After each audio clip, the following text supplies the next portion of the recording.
So yeah, things are a little rough right now. And it's very easy to feel incredibly overwhelmed.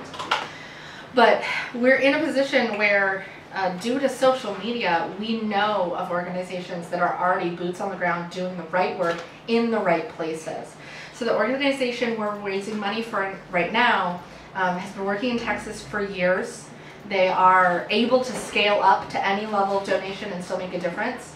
And they start from A all the way to Z, where they work with people who are being prosecuted first-time entry on misdemeanors after being forced to enter away from the checkpoint, so they couldn't, either by gangs in Mexico or by actually our own customs agents turning them away at proper checkpoints.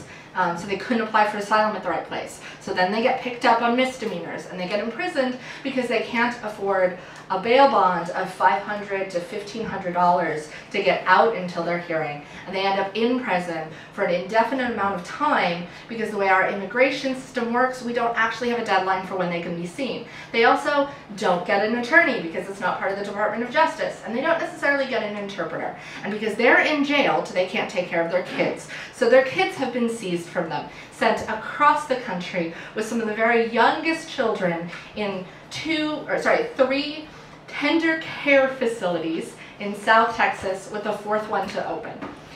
So this organization is already in place to get bails paid, parents back with their children. They've put together a portal for attorneys to be able to connect children that have parents that nobody can find right now, or parents who can't find their kids.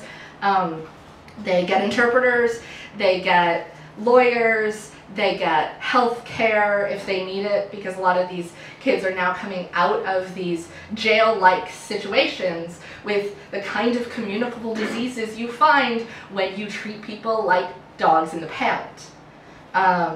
And eventually they also get therapy. So they get a chance that they may crossed half a continent to get. They get a chance. Every penny does make a difference. So I'm actually not the first one to read, but I wanted to tell you why we were here and pull up the vet.